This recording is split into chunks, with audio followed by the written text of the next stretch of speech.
You know how it is. You go through the motions of the evening on autopilot. It's late, the house is quiet, and the only sound is the hum of the refrigerator and the steady, rhythmic ticking of a clock you haven't wound in 3 years. You stand in the bathroom, the harsh yellow bulb flickering just once as you lean over the sink. The water is cold, shocking your skin awake, and you splash it on your face. It's a routine. A ritual. You close your eyes against the sting, reach blindly for the towel, and wipe your face dry. You feel heavy, grounded, safe in the small, enclosed space of your own home. Then you look up. The mirror is old, flecked with black spots around the edges, but the glass is clear enough to see the dark circles under your eyes and the stubble you missed when shaving. You stare at yourself. You always stare at yourself for a moment, checking. Making sure the face looking back is really yours. It's a silly habit, born from too many ghost stories and too many nights alone, but you do it anyway. You watch your eyes. Your left eye. You blink. One moment, the world is visible, the next, a veil of skin drops and the world is gone, then it returns. You do it again. You watch the reflection. The reflection doesn't blink. It is a small thing. A trick of the light. A misunderstanding of timing. You tell yourself that you simply blinked too fast, or the light caught your eyelid at the exact wrong moment, making it seem like the eye in the glass remained open. But the back of your neck begins to prickle. The heat in the small room feels suddenly oppressive. You lean in closer, your nose almost touching the cold surface. You blink again, deliberately, slowly. You count the seconds. 1, 2. Open. The reflection is staring. Wide, unblinking, the pupil a pinpoint of absolute black in the center of an iris that looks tired. Not physically tired, but something deeper. A weariness that goes down to the bone. You step back. The reflection steps back. You raise your hand. It raises its hand. You smile, a nervous, twitching thing. It smiles back, but the mouth is too wide. The teeth are just a little too straight. You turn off the light. In the darkness, the fear is a physical weight on your chest. You stand there for a long time, listening to the house settle. You wait for the sound of movement from the mirror, but there is only the silence. You laugh softly, a short, sharp exhale of breath. You are retired. Theta all. Your brain is playing tricks on you, filling in the gaps with monsters because the quiet is too heavy. You open the door and step out into the hallway, feeling the need to be somewhere else, anywhere else, but you don't run. You walk. You keep your pace slow. To run would be to admit that there is something to run from. You go to the bedroom. You lie down. The sheets are cool. You close your eyes and you see that unblinking eye hovering in the darkness behind your eyelids. You shake your head. Sleep will fix it. Sleep resets the glitch. You wake up 3 hours later. The room is pitch black. You don't know what woke you. There was no sound. Just a shift in the air pressure, a feeling that the geometry of the room had changed. You lie still, breathing slowly, pretending to be asleep. It's a primal instinct, a way to gauge the danger without alerting the predator. You feel fine. You feel safe. Then you remember the bathroom. You feel a dryness in your throat. You need water. You need to check. You swing your legs out of bed and the floorboards creak. The sound is loud, like a gunshot in the silence. You pause.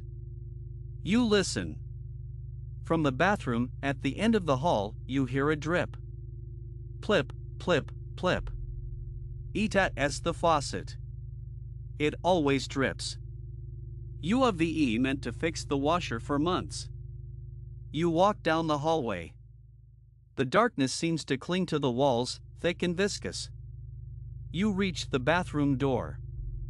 It is slightly ajar, just a sliver of pale yellow light cutting through the dark of the hallway. You didn't leave the light on. You remember turning it off. You remember standing in the dark. You know you turned it off. You push the door open with a finger. The light is on. The bulb buzzes, a low, angry drone. The room is empty. The mirror is there, above the sink, reflecting the towel, the toothbrush, the empty soap dish. You step inside. You tell yourself you must have forgotten. You tell yourself you are losing time in your exhaustion. You step up to the sink. You need to wash your face again. You need to rinse away the nightmare of the unblinking eye. You turn the water on. It flows smoothly, no air in the pipes. You cup your hands and you splash your face. The water is freezing. You gasp, inhaling a drop of water that chokes you for a second. You cough. You grab the towel. You dry your face. You look up. The reflection is smiling. It is a terrifying, rictus grin. The corners of the mouth are pulled back so far they look like they might tear. And the eyes are not blinking. They are locked onto yours. But theta is not the worst part. The worst part is that you are not smiling. You are looking at yourself with an expression of pure, unadulterated terror. You freeze. Your heart hammers against your ribs like a trapped bird. You stop smiling. You frown. You furrow your brow. The reflection keeps smiling. It tilts its head, just a fraction, an inch to the left. You don't move. You take a step back. The reflection doesn't step back. It leans forward. It places a hand on the glass. You can see the palm print, the lines of the life in the head and the heart, pressing against the surface from the inside. You want to run. Your legs are screaming at you to move, to bolt, to flee the house and never come back. But you are paralyzed by the sheer impossibility of what you are seeing. The reflection's mouth moves. It isn't speaking, but the jaw unhinges, slightly, obscenely. The lips form a word. You can't hear it through the glass, but you can read the shape of the letters. HELP. It isn't mocking you. It isn't a monster wearing your face. It is you. And it is trapped. The realization hits you with the force of a physical blow. The reflection isn't the intruder.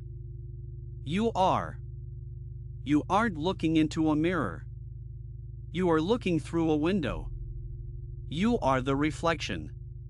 You are the one on the outside, looking in at the real world, and the real you is on the other side, screaming for help, pounding on the glass while you stand here, frozen, dripping tap water onto the linoleum. You look down at your hands. They seem vague. Unreal. The edges of your fingers are blurring, like a smudge of charcoal on a page. You look back at the mirror. The thing that looks like you is pounding now, silently, fists hammering against the glass, the mouth wide in a scream you cannot hear. The eyes are desperate. The glass begins to bow outward. A crack appears, running from the top left corner down to the center. The sound is sharp, like a breaking bone. You realize, with a cold, sickening certainty, that the glass is about to shatter. You turn. You have to get out. You have to wake up. You run for the hallway. You grab the doorknob. It turns, but the door doesn't open. It feels stuck, welded shut. You pull harder. You put your shoulder into the wood. It doesn't budge. It's not a door. It's a flat surface, a painting of a door. You look at the walls. The wallpaper is peeling, and behind the paper, there is no brick, no insulation. There is only glass.